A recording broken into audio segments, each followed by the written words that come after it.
Hello friends, नमस्कार। Class 11 chapter 6 work energy and power के एक और सेशन में आप सबका स्वागत है। आज हम डिस्कस करने जा रहे हैं बहुत ही important topic work energy theorem. हमने वर्क भी डिस्कस कर लिया है और हमने एनर्जी भी डिस्कस कर ली है। वर्क का फॉर्मूला क्या है? Force into displacement into cos theta, where theta is angle between force and the displacement. Okay. And energy हमने डिस्कस कर ली है, जिसमें हमने काइनेटिक एनर्जी डिस्कस की थी कितनी, हाफ एम वी स्क्वेयर। फिर पोटेंशियल एनर्जी डिस्कस की थी कितनी, एम जी एच। लेकिन मैं यहाँ एम जी एच डिफाइन करना चाहूँगा। ये ग्राउंड लेवल है, यहाँ से कितनी दूरी पर, एच जितनी दूरी पर। ठीक है। और फिर मैकेनिकल, इलेक्ट्रिकल और वो सब। ठीक है। तो ये हमने ऑलरेडी डिस्कस कर लिया है। मैं बार बार हर सेशन में वर्क का फॉर्मूला लिख रहा हूँ, तो इसका मतलब ये है कि ये बहुत इंपॉर्टेंट एस्पेक्ट है। ओके। और काइनेटिक एनर्जी भी पता चल गया आपको। काइनेटिक एनर्जी का फॉर्मूला क्या होता है? हाफ एम वी स्क्वायर, जो हमने पिछले सेशन में ही डिस्कस किया। और फिर हमने एक और इम्पोर्टेंट टॉपिक भी डिस्कस कर लिया है, वो हमारे दिमाग में ऑलरेडी है, ऐसा मान के चलते हैं। कौन सा? Conservative and non conservative force. Conservative force में कौन कौन से थे? ग्रेविटेशनल, स्प्रिंग, इलेक्ट्रिकल, मैग्नेटिक, ऐसा। और नॉन कंजर्वेटिव में फ्रिक्शन फोर्स। ठीक है। तो आइए चलते हैं डिस्कशन की ओर। क्या लिया है, क्या लिखा है? Statement, the net work done by all forces acting on body is equals to change in its kinetic energy. ठीक है। इसको अपने दिमाग में डाल के फिर बाहर मत निकालना, आपके दिमाग में डाले ही रखना। Net work done by forces, all forces, जितने भी फोर्स लग रहे हैं। ठीक है। Let net force is F. Net force कितना लग रहा है? एफ। ठीक है। तो देखिए, एक ब्लॉक है, सोचिए। ठीक है। जिसका मास कितना है? एम। और उस पर नेट फोर्स एफ लग रहा है। या तो ऐसा सोचो कि अभी एक ही फोर्स लग रहा है, जिसका नाम है एफ। ठीक है। वो पोजीशन ए से पोजीशन बी गया। यहाँ पर उसकी वेलोसिटी थी v1 और यहाँ पर उसकी वेलोसिटी थी v2। कैसे गया? ऐसे। चलो, इतना समझ में आया? ओके। सोचो कि उसका डिस्प्लेसमेंट हुआ d।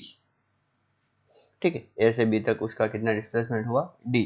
और जब तक d डिस्प्लेसमेंट हुआ, उस टाइम पर उसकी वेलोसिटी v1 से कितनी बन चुकी थी? v2। ओके। अब हमें वर्क डन कैलकुलेट करना है। Work done by all forces. ठीक है। तो देखिए, ये हम अप्लाई कर रहे हैं एफ वाला। ठीक है। फिर नॉर्मल रिएक्शन लगेगा इसको ऊपर की ओर, फिर mg लगेगा इसको नीचे की ओर। ठीक है। समझ में आया? अभी देखिए, डिस्प्लेसमेंट एंड नॉर्मल रिएक्शन। पहले तो मैं ऐसा लिख देता हूँ, w net is equals to work done by force F plus work done by normal reaction plus work done by mg. What is work done by force F? F into d cos theta. Theta is a 0, so cos 0 1, plus work done by normal reaction. So normal reaction and displacement d. And what is theta? 90 degree. Why? Normal reaction and displacement. See, both are at a 90 degree to each other.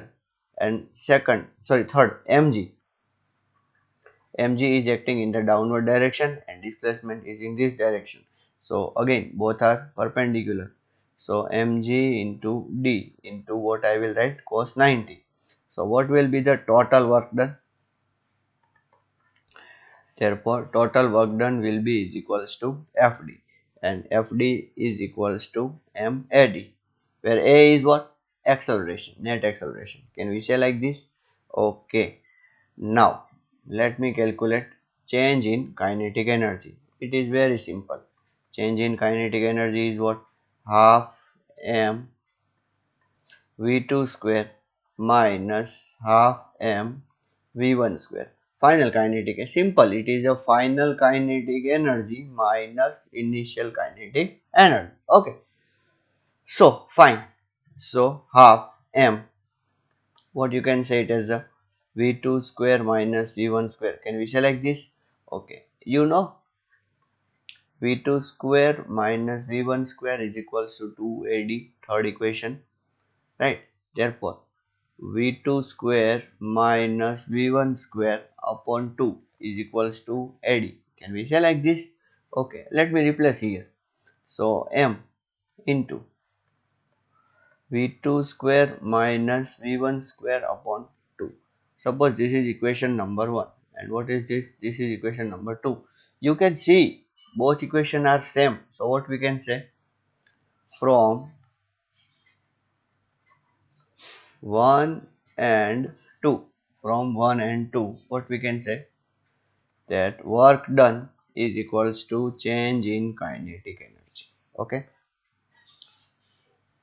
This is the basic theory part of this lecture. Theory part means the basic things that today new what you have learned is this much only. Okay.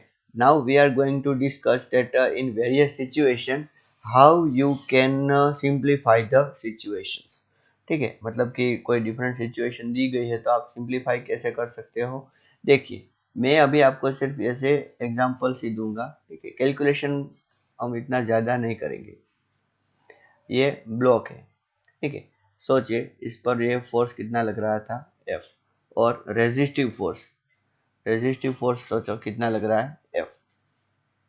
Resistive force कौन सा, friction force. ठीक है, और उसका displacement कितना हुआ, D. यहाँ पर V1 और यहाँ पर V2. ठीक है, समझ में आया आपको कुछ. अच्छा, अब आपको करना है calculate change in kinetic energy. सोचो कि इसका मास m है, यहाँ पर भी मास m है, तो कैसे कैलकुलेट करोगे, half m v2 square minus half m v1 square. ठीक है, सबसे पहला स्टेप आपका ये होना चाहिए, चेंज इन काइनेटिक एनर्जी. बाद में आपको नेट वर्क डन फाइंड करना है. इसमें कौन कौन वर्क कर रहा है, work done by applied force F. ठीक है, plus work done by frictional force. ठीक है, फ्रिक्शनल भी ये इस ब्लॉक पे लग रहा है, इसीलिए. अगला जो हमने डिस्कस किया था उसमें स्मूथ सरफेस थी, ऐसा कंसीडर करो. यहाँ पर कैसी है, रफ सरफेस है. तो यहाँ पर वर्क डन बाय फ्रिक्शन जो अप्लाइड फोर्स है वो कितना होगा, एफ डी. ठीक है, एफ डी कॉस 0 डिग्री. क्यों, क्योंकि इधर जा रहा था इसलिए. ठीक है, plus what is work done by frictional force, तो frictional force into D into cos 180. बच्चों, आपको पता है फ्रिक्शन हमेशा अपोजिट लगता है डिस्प्लेसमेंट के. So what will be the angle, cos 180. And what will be your answer, f minus F into D. आप कर सकते हो, cos 0 1 होता है तो यहाँ पर सिर्फ एफ डी हो गया, और cos 180 माइनस 1 होता है तो यहाँ पर माइनस एफ डी हो गया. तो यहाँ पर डी मैंने कॉमन निकाल दिया, तो F minus F into D. ठीक है, और लास्ट स्टेप आपका क्या होना चाहिए, जो ये डब्ल्यू नेट का आंसर मिला उसको चेंज इन काइनेटिक एनर्जी के साथ इक्वेट कर दो, और फिर जो वेरिएबल दिए है उसको रिप्लेस करो, और जो नहीं दिए उसको फाइंड करो. Very simple. अकेला अगर आपको ऐसा पूछा है work done by applied force, तो आपका आंसर होना चाहिए F D. Work done by frictional force, तो आपका आंसर होना चाहिए minus F D. But work done by total force ऐसा है तो आपका आंसर होना चाहिए F minus F into D. अच्छा, एक बात और मैं बोलना चाहूंगा, क्या ये work done is equals to change in kinetic energy है, नहीं. क्या ये work done is equals to change in kinetic energy है, नहीं. क्या ये work done is equals to change in kinetic energy है, यस. ठीक है, समझ में आया. Total work done is equals to change in kinetic energy. हाँ, अगर एक ही फोर्स लग रहा होता एफ, ठीक है, और वही वर्क कर रहा होता तो हम ऐसा बोलते कि नहीं भैया capital F into D is equal to change in kinetic energy. लेकिन यहाँ पर फ्रिक्शन भी वर्क कर रहा है. ठीक है, समझ में आया ना आपको अच्छी तरीके से. ओके, तो यहाँ पर जो वेरिएबल दिए हैं बाकी के वेरिएबल आपको फाइंड करने हैं. फ्रिक्शन का फॉर्मूला क्या होता है बच्चों, फ्रिक्शन का फॉर्मूला होता है म्यू एन, और यहाँ पर एन कितना होगा, एम जी. कैसे, देखिए नीचे क्या लग रहा है, एम जी, और ऊपर क्या लग रहा है, N. So N equal to M G बोल सकते हैं. ओके,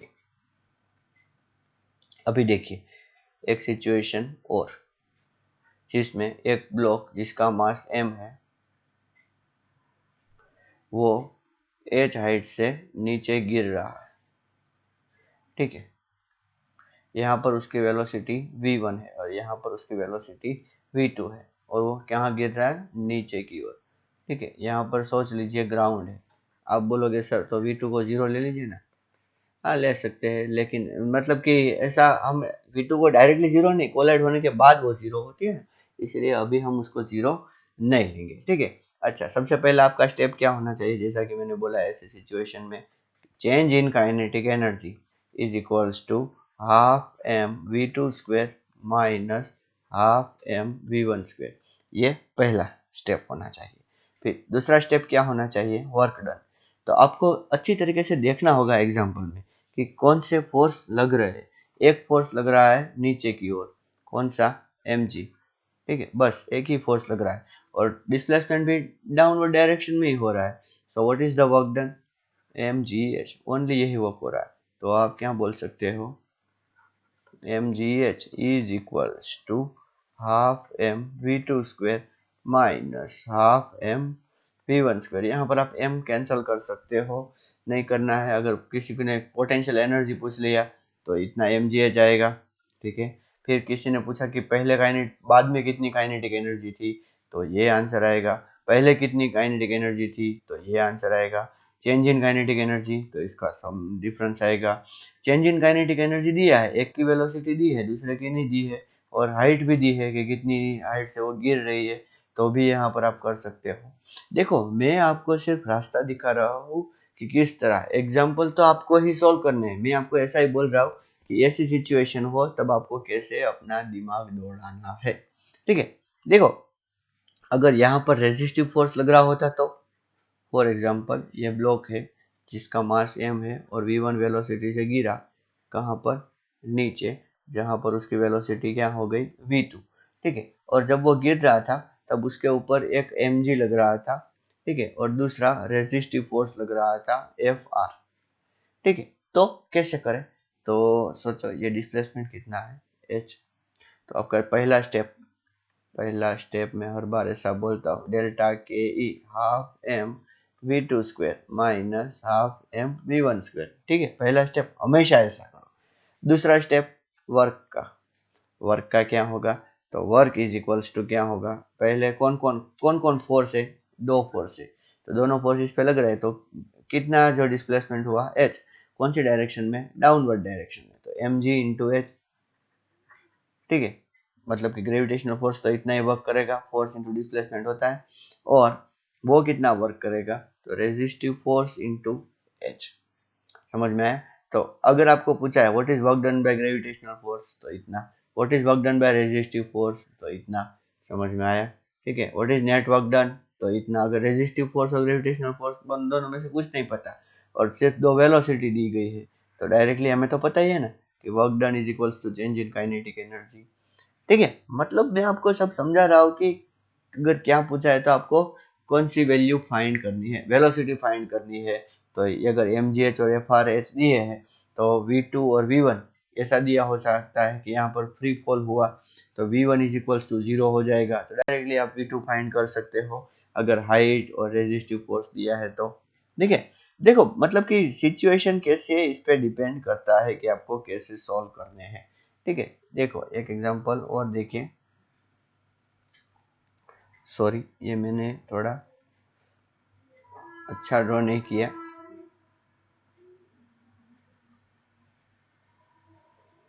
ओके, अभी देखिए ये ब्लॉक है, ये यहाँ से ऐसे गिर रहा है और ये हाइट कितनी है, h। ठीक है, और ब्लॉक का मास कितना है, m। सोचो यहाँ पर उसकी वेलोसिटी v1। बच्चों, हर बार दोनों जगह पर वेलोसिटी होगी ऐसे जरूरी नहीं है। अगर आपको सिचुएशन में दिया है और आप बोल सकते हो कि हाँ ये वेलोसिटी 0 है, तो उस तरह से v1 या v2 को 0 भी बोल सकते हो। ठीक है, ये एंगल सोचो कितना है, थीटा। ये यहाँ सोचो ये पोजीशन ए है और ये पोजीशन बी, ऐसे गिर के इधर आए तो कितना क्या होगा, कैसे सिचुएशन को हैंडल करेंगे। तो पहला स्टेप आपका चेंज इन काइनेटिक एनर्जी। हर बार पहला स्टेप में बार बार लिख रहा हूँ, क्या, क्यों, ताकि आपके दिमाग में वो फिक्स हो जाए, इसलिए। अभी वर्क डन कितना, देखो अच्छी तरीके से कौन कौन से फोर्स लग रहे हैं। एक तो ग्रेविटेशनल फोर्स लग रहा है कितना, mg। तो work done is equals to mg। ठीक है, अभी ये जो है ये डिस्प्लेसमेंट हुआ, लेकिन mg की डायरेक्शन में कितना डिस्प्लेसमेंट हुआ? तो बच्चों कॉमन सेंस का यूज करो। mg की डायरेक्शन में h जितना ही डिस्प्लेसमेंट हुआ वो h जितना ही नीचे गया ना। यहाँ पर सोचो कि ये x है, तो x जितना वो आगे गया और h जितना नीचे गया, तो वर्क डन कितना होगा? mgh। ठीक है, समझ में आया कि अच्छे तरीके से आपको? तो हम क्या बोल सकते हैं, फ्रिक्शन तो यहाँ पर लग नहीं रहा। अच्छा, आप बोलोगे सर नॉर्मल रिएक्शन, चलो नॉर्मल रिएक्शन को ड्रॉ कर देता हूँ, लेकिन देखो नॉर्मल रिएक्शन और डिस्प्लेसमेंट, ये डिस्प्लेसमेंट है और ये नॉर्मल रिएक्शन, दोनों एक दूसरे को कैसे है? Perpendicular. So work done by normal reaction will be zero. So directly what you can write, mgh is equals to half mv2 square minus half mv1 square। अगर फ्रिक्शन होता तो देखो, पहले इसको ऐसे लिख दो, फिर अगर फ्रिक्शन होता तो उसकी डायग्राम अलग से ड्रॉ करना। मैं यहाँ पर सिर्फ ऐड कर रहा हूँ फ्रिक्शन को। तो वर्क डन क्या आता? mgh माइनस एफ, और ये जो है डिस्टेंस, ये डिस्टेंस आता फ्रिक्शन का, ये सोचो डिस्टेंस d है, स्लैंट वाला, तो माइनस एफ डी। माइनस क्यों?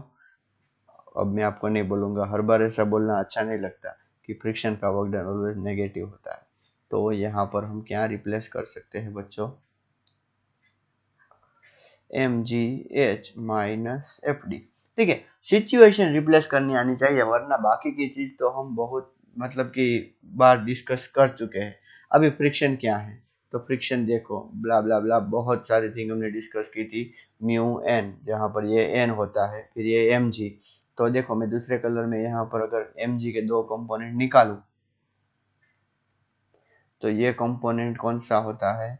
M G cos theta. तो फ्रिक्शन इज इक्वल्स टू हम क्या बोल सकते हैं? Mu M G cos theta.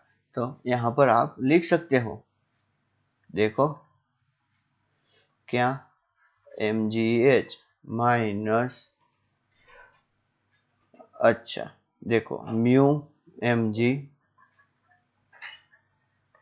कोस थीटा इंटू डी। देखो अगर आपको डी नहीं दिया है, अगर आपको हाइट दी है और थीटा दिया है, तो क्या करोगे? तो देखो हमारे पास ट्राइंगल है, ठीक है, बहुत सिंपल। ये है थीटा और ये है एच, ये है डी। तो H upon D is equals to sine theta होता है, सोच के देखिए।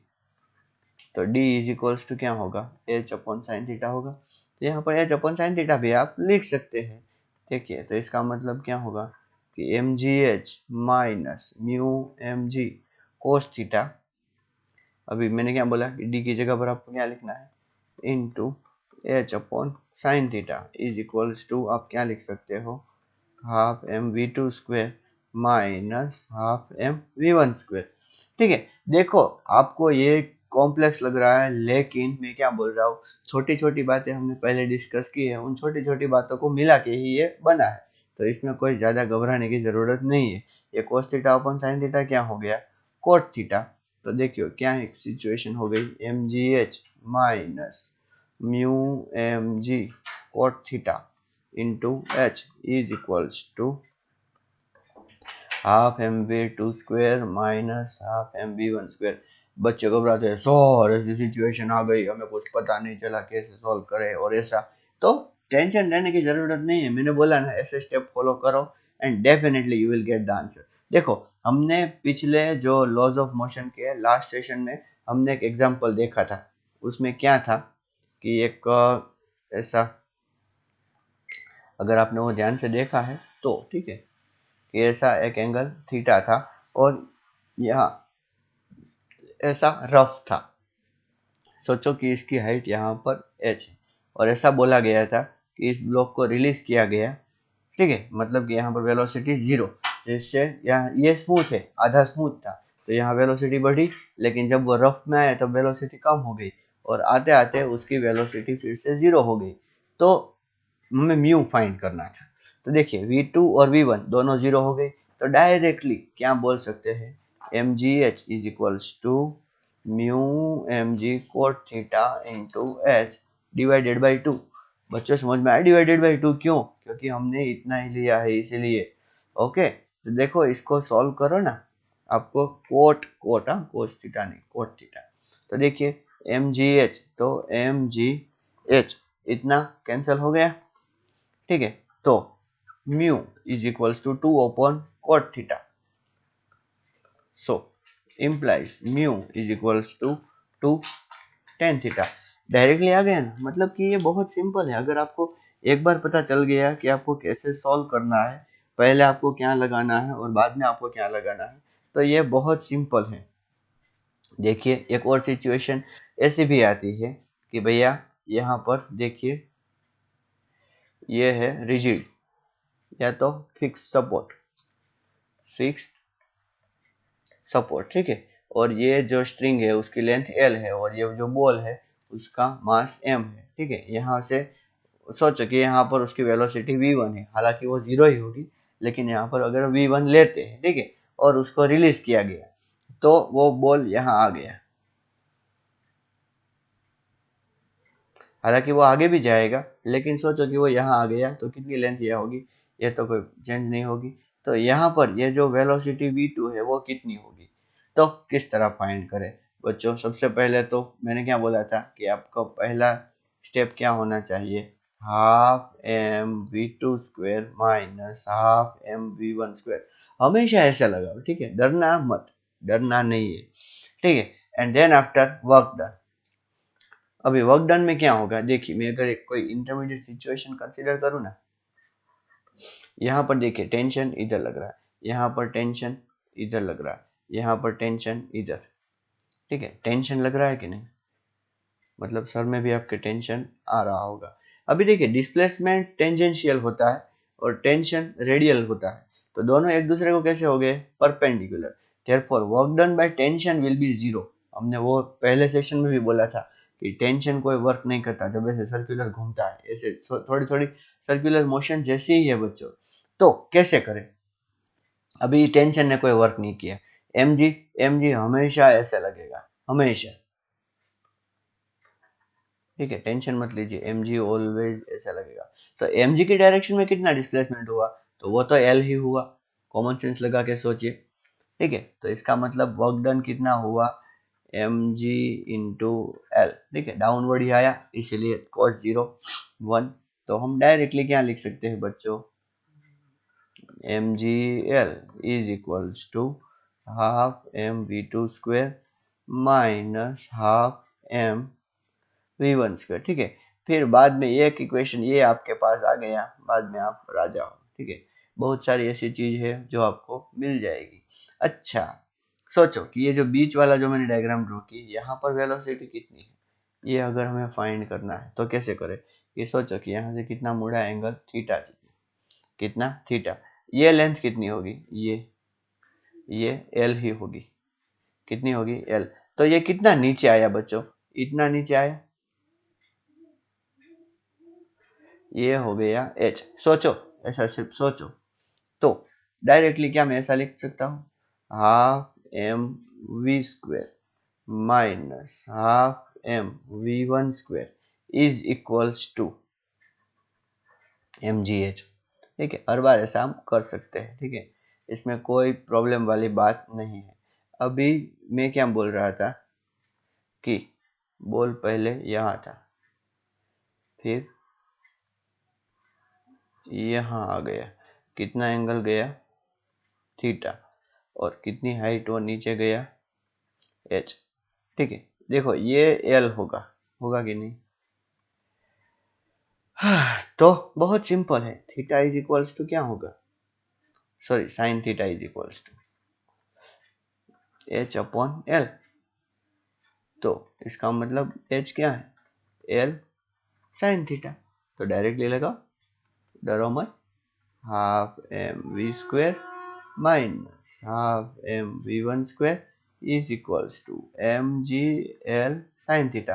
कई बार ऐसा बोला जाता है कि उसको यहाँ रिलीज किया गया, मतलब कि V one equal to zero ले लो, जैसे V one equal to zero लेते हो ये टर्म चली जाएगी, एम एम कट हो जाएगा, तो V equal to under root 2gl sin theta directly आपको मिलेगा, यहाँ पर √2gl मिलेगा, तो घबराने की कोई जरूरत नहीं। कभी कभार सिचुएशन थोड़ी डिफरेंट ऐसे दी गई होती है। देखिए कि ये है, ठीक है, यहाँ पर इसकी वेलोसिटी है v1, तो ये कहाँ जाएगा, ये लेंथ सोचिए, ये l है, तो ये यहाँ आएगा। सोचो कि इसका एंगल कितना, थीटा, थीटा जितना ऊपर गया, तो यहाँ पर जो वेलोसिटी है वो कितनी होगी।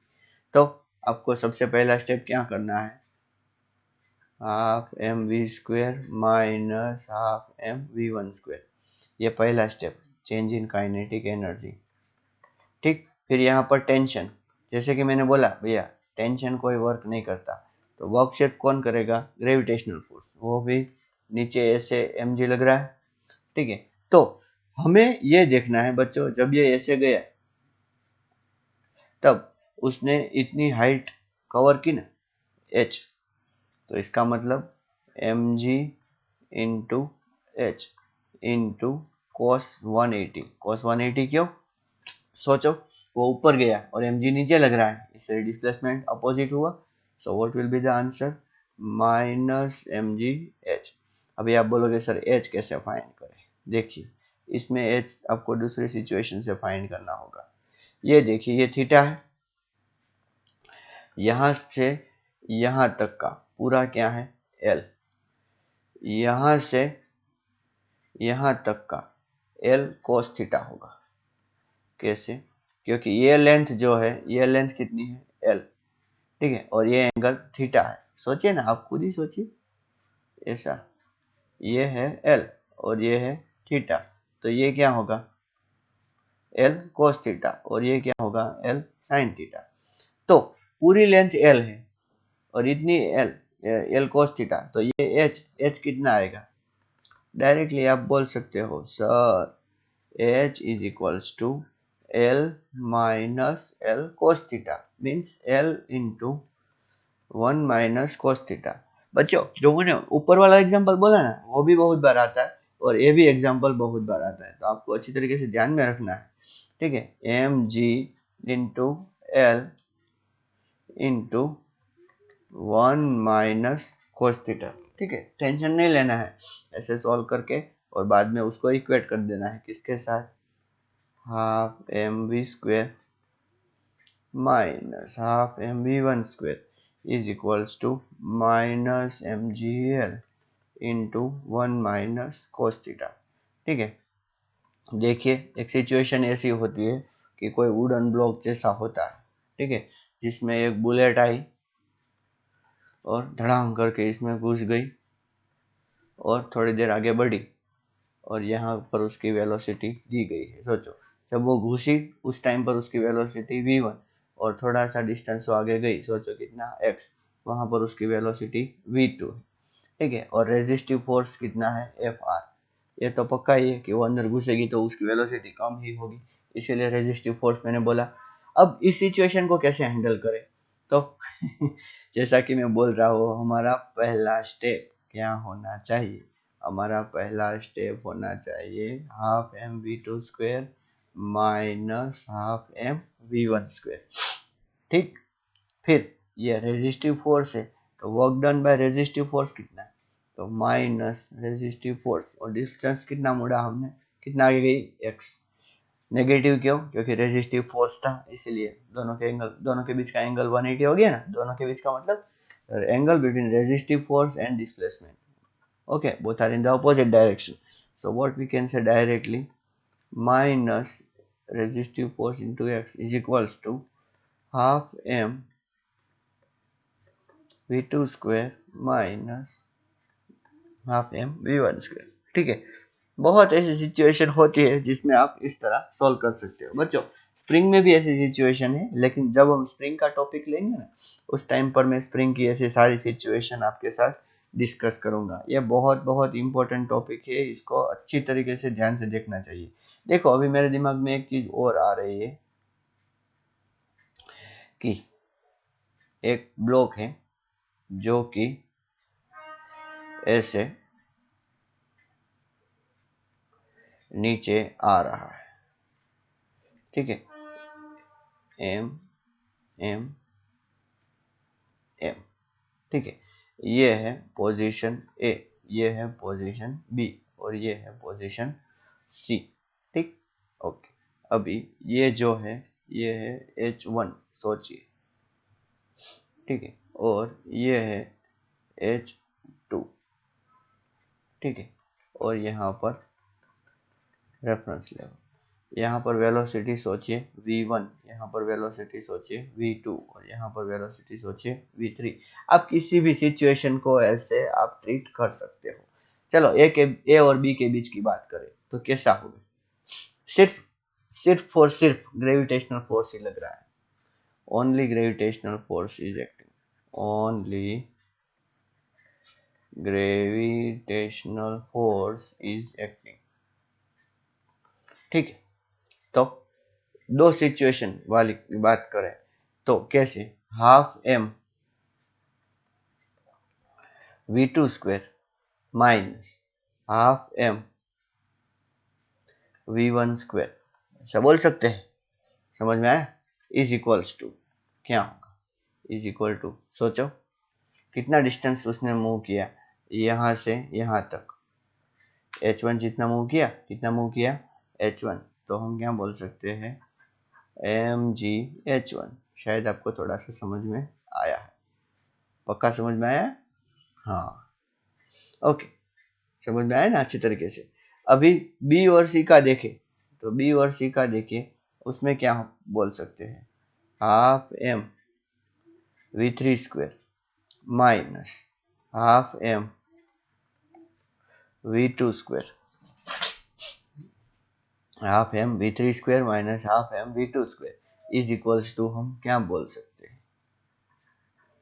mgh2। समझ में आया? ऐसी सिचुएशन में आप इस तरह इक्वेशन लगा सकते हैं। इसको अपोजिट कीजिए तो हाफ मतलब कि ब्लॉक नीचे नहीं आ रहा है, ऐसा सोचिए मत, ब्लॉक ऊपर जा रहा है तो क्या होगा?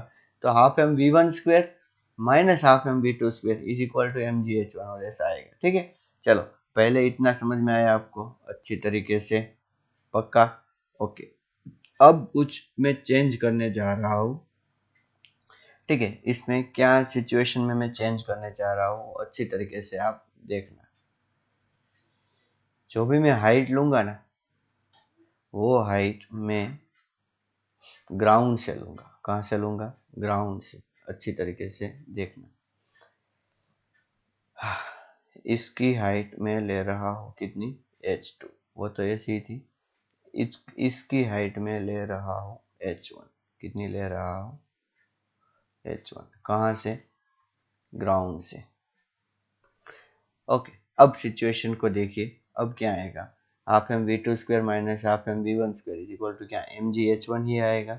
नहीं, mgh1 नहीं आता। क्या आता है? इसी तरीके से देखिए क्या आएगा? आएगा mgh1 minus h2।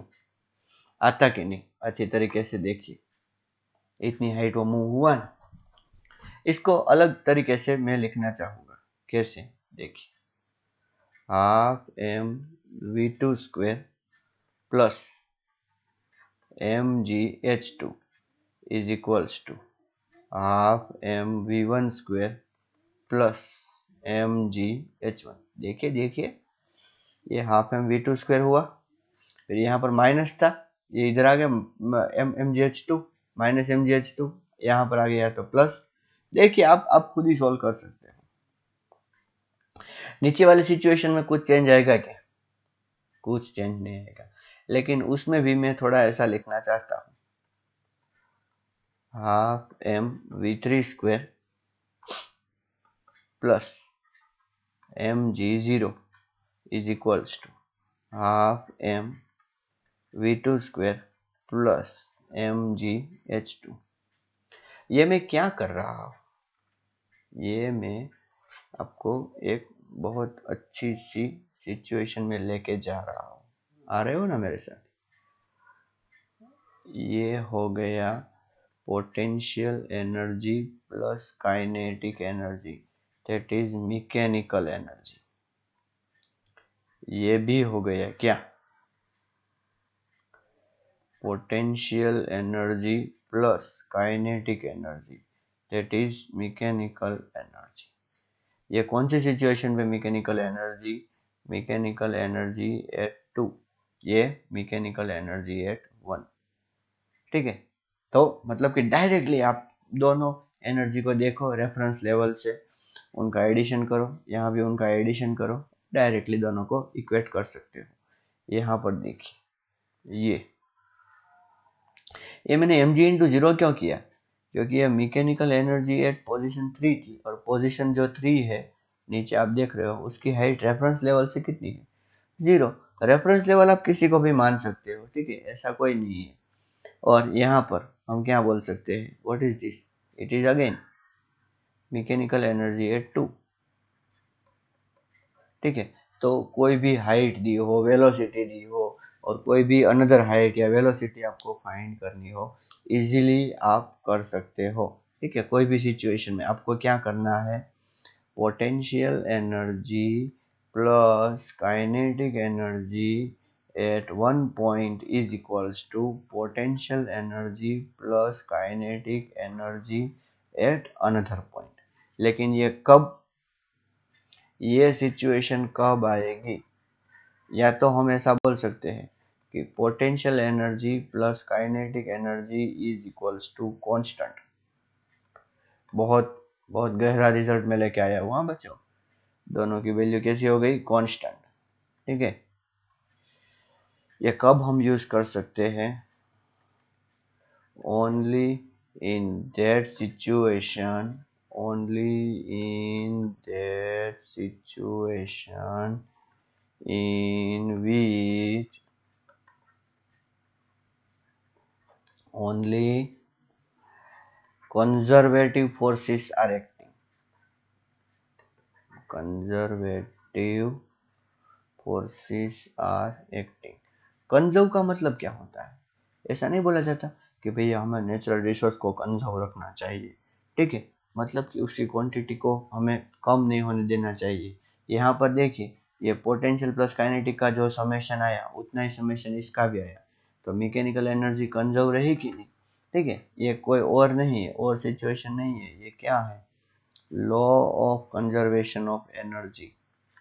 Law of conservation of energy, specially mechanical energy. ठीक है, वरना कोई भी अगर रेजिस्टिव फोर्स भी लग रहा है तब भी ऐसा होगा कि क्या एनर्जी तो हमेशा कैसी रहेगी? कंजर्व।